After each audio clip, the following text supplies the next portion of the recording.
ലോകത്തെ ദുഃഖത്തിലാഴ്ത്തിയ രണ്ട് വലിയ ദുരന്തങ്ങളാണ് ഹിരോഷിമയും നാഗസാക്കിയും.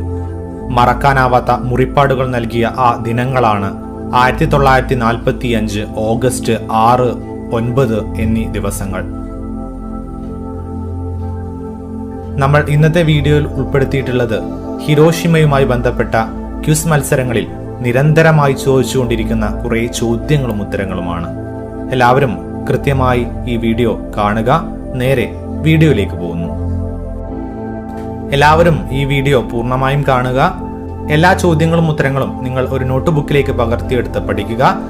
ഓക്കെ, ആദ്യത്തെ ചോദ്യം ഇതാണ്, ശ്രദ്ധിച്ചു കേൾക്കുക. എന്നാണ് ഹിരോഷിമ ദിനം? എന്നാണ് ഹിരോഷിമ ദിനം? ഉത്തരം ഓഗസ്റ്റ് 6. അമേരിക്ക ജപ്പാനിൽ അണുബോംബ് വർഷിച്ചത് എന്നാണ്? അമേരിക്ക ജപ്പാനിൽ അണുബോംബ് വർഷിച്ചതെന്ന്? ഉത്തരം 1945 ഓഗസ്റ്റ് 6. ദെൻ ഹിരോഷിമയിൽ അണുബോംബ് വർഷിച്ച വിമാനത്തിന്റെ പേര് എന്താണ്?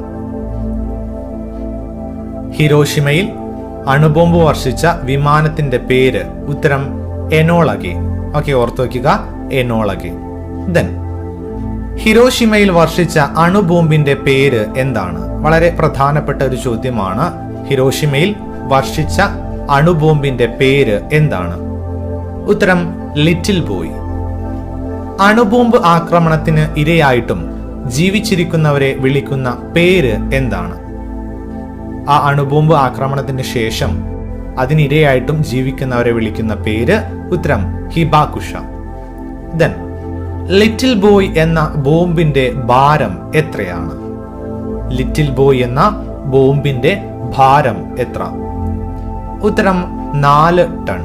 ഓക്കെ, ദെൻ ലിറ്റിൽ ബോയിൽ ഉപയോഗിച്ച മൂലകമേത്? ലിറ്റിൽ ബോയിൽ ഉപയോഗിച്ച മൂലകം ഏതാണ്?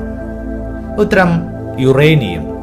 ഓക്കെ, ദെൻ ഹിരോഷിമയിൽ ബോംബിങ്ങിന് നേതൃത്വം നൽകിയ വ്യക്തി ആരാണ്? ഹിരോഷിമയിൽ ബോംബിങ്ങിന് നേതൃത്വം നൽകിയ വ്യക്തി ആരാണ്? അല്ലെങ്കിൽ വേറൊരു രീതിയിൽ ചോദിക്കുകയാണെങ്കിൽ ആ ഒരു വിമാനത്തിന്റെ പൈലറ്റ് ആരാണ് എന്നൊക്കെ ഒരേ ഉത്തരം തന്നെയാണ്. ഉത്തരം colonel Tibbets. Okay, then August 9 പ്രത്യേകത എന്ത്? ആഗസ്റ്റ് 9 പ്രത്യേകത എന്താണ്? ഉത്തരം നാഗസാക്കി ദിനം. ദെൻ അമേരിക്ക നാഗസാക്കിയിൽ ബോംബ് വർഷിച്ചതെന്ന്? അമേരിക്ക നാഗസാക്കിയിൽ ബോംബ് വർഷിച്ചത് എന്നാണ്? ഉത്തരം 1945 ഓഗസ്റ്റ് 9. ദെൻ നാഗസാക്കിയിൽ അണുബോംബ് വർഷിക്കാനായി ഉപയോഗിച്ച വിമാനത്തിന്റെ പേര് എന്താണ്? പരസ്പരം അങ്ങോട്ടും ഇങ്ങോട്ടും മാറിപ്പോകരുത്. കൃത്യമായി നിങ്ങളുടെ നോട്ട്ബുക്കിൽ എഴുതി വെച്ച് പഠിക്കുക. നാഗസാക്കിയിൽ അണുബോംബ് വർഷിക്കാനായി ഉപയോഗിച്ച വിമാനത്തിന്റെ പേര്? ഉത്തരം ബോക്സ്കാർ. ഓക്കെ, ദെൻ നാഗസാക്കിയിൽ വർഷിച്ച അണുബോംബിന്റെ പേര് എന്താണ്? നമ്മൾ നേരത്തെ പറഞ്ഞു, ഹിരോഷിമയിൽ വർഷിച്ച അണുബോംബിന്റെ പേര് ലിറ്റിൽ ബോയ് എന്നാണ്. എന്നാൽ നാഗസാക്കിയിൽ വർഷിച്ച അണുബോംബിന്റെ പേര് എന്താണ്? ഉത്തരം ഫാറ്റ്മാൻ. ദെൻ ഫാറ്റ്മാൻ എന്ന ബോംബിന്റെ ഭാരം എത്ര? ഫാറ്റ്മാൻ എന്ന ബോംബിന്റെ ഭാരം എത്രയാണ്? ഉത്തരം നിങ്ങൾ ഓർത്തു വയ്ക്കുക, 4.63 ടൺ. Okay, 4.63 ton. മറക്കാതെ ഓർത്തു വയ്ക്കുക. ഫാറ്റ്മാൻ ബോംബിൽ ഉപയോഗിച്ച മൂലകം ഏത്? നേരത്തെ നമ്മൾ പറഞ്ഞു ലിറ്റിൽ ബോയിൽ ഉപയോഗിച്ചത് യുറേനിയം എന്ന മൂലകമാണ്. എന്നാൽ ഫാറ്റ്മാൻ എന്ന ബോംബിൽ ഉപയോഗിച്ച മൂലകം? ഉത്തരം പ്ലൂട്ടോണിയം. ഫാറ്റ്മാൻ ബോംബിങ്ങിന് നേതൃത്വം നൽകിയ വ്യക്തി ആരാണ്? ആ വൈമാനികന്റെ പേരാണ് ചോദിച്ചിട്ടുള്ളത്. ഉത്തരം കേണൽ സ്വീനി. ഓക്കെ, കേണൽ സ്വീനിയാണ് ഫാറ്റ്മാൻ ബോംബിങ്ങിന് നേതൃത്വം നൽകിയ വ്യക്തി. ദെൻ നമ്മൾ അടുത്ത ഒരു ചോദ്യത്തിലേക്ക് പോവുകയാണ്. കൃത്യമായി ഓർത്തു വെക്കേണ്ട ഒരു ചോദ്യം തന്നെയാണ്.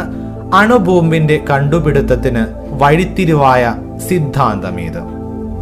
വളരെ പ്രധാനപ്പെട്ട ഒരു സിദ്ധാന്തം കൂടിയാണ്. അണുബോംബിന്റെ കണ്ടുപിടുത്തത്തിന് വഴിത്തിരിവായ സിദ്ധാന്തം? ഉത്തരം E=mc². Okay, E=mc². അതുമായി ബന്ധപ്പെട്ട ഒരു ചോദ്യം തന്നെയാണ് അടുത്തത്. E=mc² എന്ന സിദ്ധാന്തം ആവിഷ്കരിച്ച ശാസ്ത്രജ്ഞൻ ആര്? E=mc² എന്ന സിദ്ധാന്തം ആവിഷ്കരിച്ച ശാസ്ത്രജ്ഞൻ ഉത്തരം ആൽബർട്ട് ഐൻസ്റ്റീൻ. ദെൻ അമേരിക്ക ആദ്യമായി അണുബോംബ് പരീക്ഷിച്ചത് എന്നാണ്? അമേരിക്ക ആദ്യമായി അണുബോംബ് പരീക്ഷിച്ചത് ഉത്തരം 1945. ദെൻ നമ്മൾ അടുത്ത ചോദ്യത്തിലേക്ക് പോകുന്നു. ഹിരോഷിമയിലും നാഗസാക്കിയിലും അണുബോംബ് പ്രയോഗിച്ചത് ആരാണ്?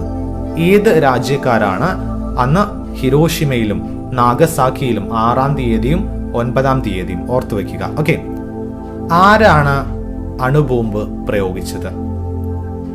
ഉത്തരം അമേരിക്ക. ദെൻ ഉദയസൂര്യന്റെ നാട് എന്നറിയപ്പെടുന്ന രാജ്യം ഏത്? ഉദയസൂര്യന്റെ നാട് എന്നറിയപ്പെടുന്ന രാജ്യം ഉത്തരം ജപ്പാൻ. ആദ്യമായി അണുബോംബ് വർഷിക്കപ്പെട്ട നഗരമേത്? ആദ്യമായി അണുബോംബ് വർഷിക്കപ്പെട്ട നഗരമേത്? ഉത്തരം ഹിരോഷിമ. ജപ്പാനിൽ വർഷിച്ച അണുബോംബിന്റെ വികിരണമേറ്റ് രോഗബാധിതയായി പിന്നീട് ലോകപ്രശസ്തയായ പെൺകുട്ടിയുടെ പേര് എന്താണ്? ഇവരുടെ പേരിലാണ് സഡാക്ക കൊക്കുകൾ അറിയപ്പെടുന്നത്.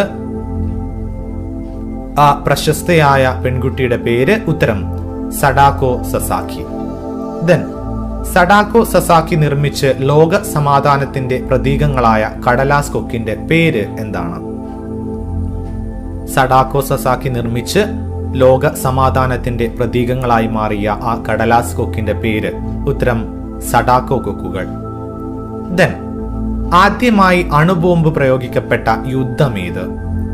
ആദ്യമായി അണുബോംബ് പ്രയോഗിക്കപ്പെട്ട യുദ്ധം ഉത്തരം 2-ാം ലോക മഹായുദ്ധം. ദെൻ ഏത് ലോകയുദ്ധത്തിനു ശേഷമാണ് ഐക്യരാഷ്ട്ര സംഘടന അതായത് UNO രൂപം കൊണ്ടത്? ഏത് ലോകയുദ്ധത്തിനു ശേഷമാണ് ഐക്യരാഷ്ട്ര സംഘടന UNO രൂപം കൊണ്ടത്? ഉത്തരം 2-ാം ലോക മഹായുദ്ധം. ദെൻ ലോക സമാധാനത്തിനായി രൂപം കൊണ്ട സംഘടന ഏതാണ്?